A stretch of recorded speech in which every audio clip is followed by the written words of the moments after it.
Harcourt is a lecturer in Ignatius Ajuru University of Education, Rumolumini, Port Harcourt. She is a chemistry educator and her research interest area is on the use of digital technology in the teaching of chemistry. Thank you. Good afternoon, my prof, members of Owsd. I'm here this afternoon to present our scientific exhortation titled Green Chemistry as a Solution to Climate Change. Green, how do you feel? The environmental degradation, the flooding, the incessant fire outbreak, the environmental pollution, the waste generated in our homes, the waste generated by everybody. Is it encouraging? Is it devastating? At the end of the day, can we live here a home for our children? Can our children have environment they can call home, just as our forefathers gave us an environment that we can call home? And the current climate change, what do you think would be a solution to this menace? We look at green chemistry. Green chemistry is a term that was coined by Paul Atkins and John Weber in late 1990s. What is their aim? Green chemistry is neither organic chemistry, inorganic chemistry, or physical chemistry. Green chemistry is what we call sustainable chemistry. And what is sustainability? Where you use, I use, and will live for the future. That is what green chemistry is all about. How do we produce safer chemicals? How do we carry out our experiments so that at the end of the day we can conserve the environment, have a very good environment, and then we make money out of it, and then we live comfortably. That is what green chemistry is all about. We cannot say outrightly that we are reducing risk, but how do we minimize it for the environment to be safer and clean? In our days, this is what you see. Traditional chemistry practices. This is gas flaring. This is effluent. If you are conversant with the Africa area, when you are passing, this is what you will see. Where the water from NLPC is flowing out. This is a waste oxide filled with plastic all over, pollution all over. That is what we see in traditional chemistry practices. We do not bother. Nothing happens. The end result is let us get our result and then we forget about the environment. That is why green chemistry is talking about how do we do. At the end of getting our experiment done, at the end of getting the oil tapped, at the end of getting the non-renewable fuel, what do we do to our environment? That is what green chemistry is talking about. Green chemistry has 12 main principles. These are the principles. The first principle is prevention. Prevention is better than cure. How do you prevent accidents so that it won't occur? How do you prevent environmental degradation so that it won't occur? That is the first principle. We have the second principle, atom economy. When we are doing practical in the lab, you will see some atoms used and unused. They are not necessary in our environment now. We don't need excess. If you know you want to measure 1 mole to 1 mole, you use 1 mole. There is no need at the end of our experiment. You see students discarding, pouring. When I was an undergraduate, we have had a situation where we had to pour out. And because of pouring, I discovered that flour on that our lab did not go back again till we finished our 4 years. Why? Because of we are not applying atomic economy. We have safer chemicals. What do we use in our synthesis? How do we teach our students the safer chemical and safer design? I will take two together. How do you teach your children? Do you teach them that we use the safer chemicals? Do you even teach them safety measures that will help us in curbing the menace of our environment? Then we have the use of renewable solvent and auxiliary. We have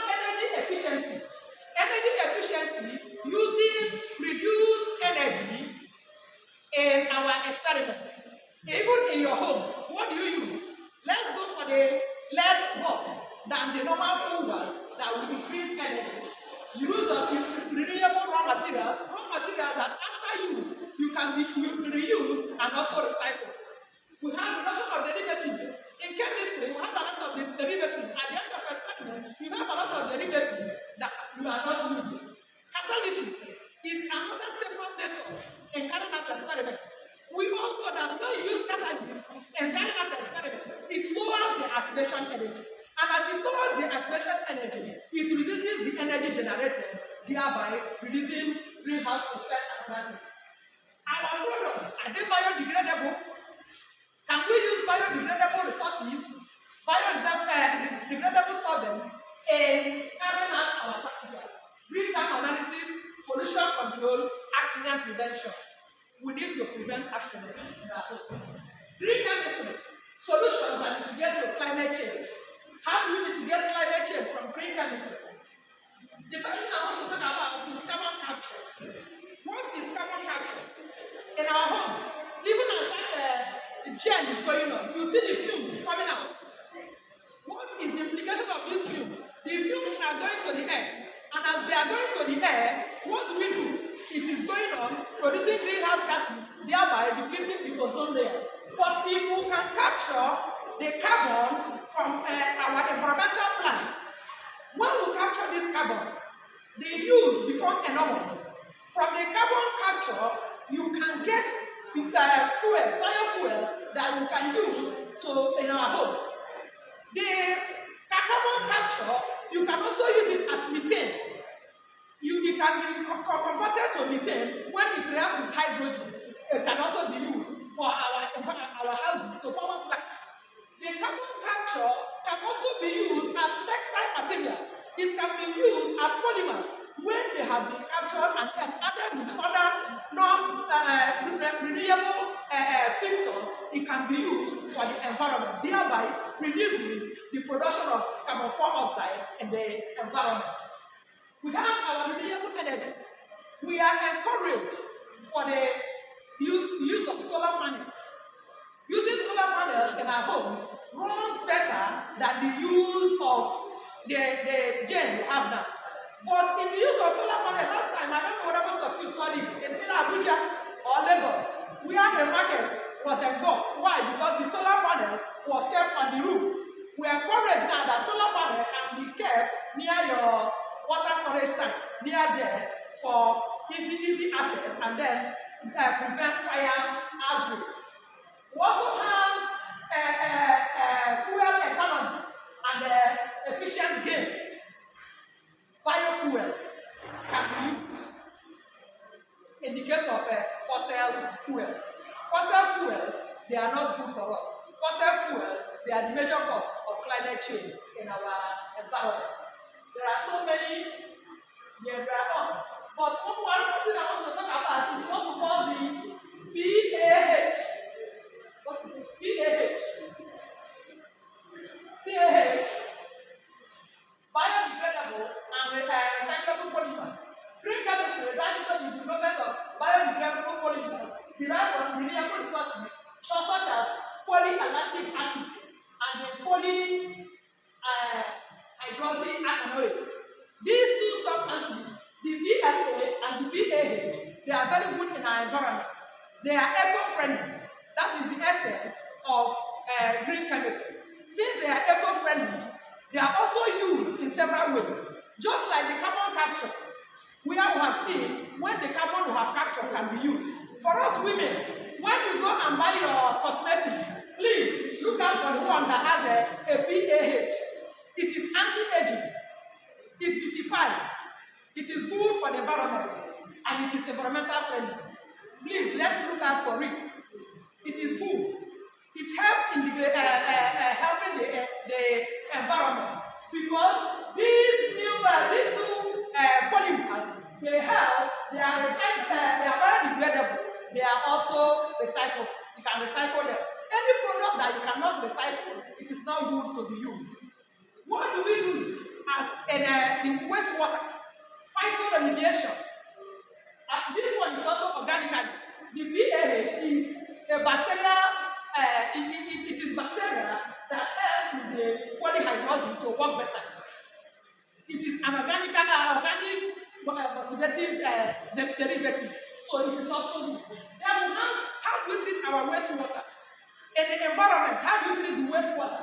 We have phytoremediation, where we use plants, we use plants on the sea, on the wastewater way, and then we use it to help to remediate the effluent we get from our environment, effluent we get from our lab. There are some labs that when you go there, you see a lot of effluent generated. You can use phytoremediation. They are cost effective because they are organic motivated and environmental friendly. I look at it as a group, a women group, OWS, Organization of Women in Developing World. What is our role to climate change? What do we do to mitigate the effects of climate change using green chemistry? First of all, our cleaners. What we use in our homes to keep our environment clean. What do we use? We can go for vinegar. We can go for baking soda to clean our homes. Instead of using this pesticide, the cleaners that are synthetic, we can go for these ones. They will help us. In our stock of utensils, what do you have? Do you have wooden utensils, or you go for the synthetic ones? The iron spoon, the electric stove, the electric cooker, and so on and so forth. You can make it with wooden utensils in your homes. We also have the use of packaging. What do you package? We have learned here about plastics. Please, let's go for reusable plastics.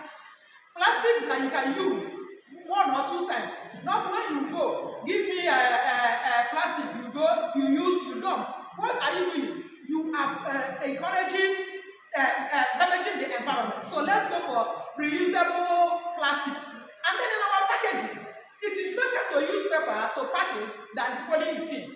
Fine, it is easy. When you bring it now, it is easy, you throw it away. As we are throwing away, do you even bother where the rescue people they are also going to? Have you seen the dump site? Have you taken a good look at the dump site? When you pass any dump site, what do you see? The plastics all over. Even this PHA, they are also into plastics. When you go for your plastics, use for those ones. Your straw, use paper straw, use plastic cups. There are some cups, they are not plastic, but they are made of paper. You are encouraged to use those ones as a woman in the home. We need to have also about the renewable energy. Then we participate in waste management. How do you manage your waste in the home? Do you sort out your waste? As a scientist, you should know the ones that are biodegradable and the ones that are not biodegradable. The ones that are biodegradable, you put in your surroundings. They will turn out to be manure, which you can use as your farm. We also encourage eco-agriculture in your homes. Do you do agriculture in your homes? When you plant trees, you plant flowers, you find out that the environment becomes more friendly, reducing climate change. We are talking to help ourselves. So we need planting. Do we adopt sustainable farming? When you adopt sustainable farming as a family, it helps the family. You farm as against getting everything from the market. You don't know what you are getting from the market. But when you do sustainable farming in your home, you eat what is right and you know what is your own that you are eating. As a group, we can engage in community level climate change education and advocacy. We can sensitize the public. We can sensitize our church. There was a time we were told, it didn't work anyway, because our president, I did not reach to her. When we finished learning the plastic data, she was saying that any church, any women organization, we should call that OWS will come as a group and then lecture the women. So we need that also to help the environment. Then we need to put it in our curriculum. Before you carry out experiment, please, let's try and give our students safety measures. Have you even shown the students the safety rules in the lab? Most students come to school from year 1 to final year, they don't know the safety measures. Please, let us embed it in our curriculum. Go green. That is the slogan. Go green. Go green as a solution to climate change.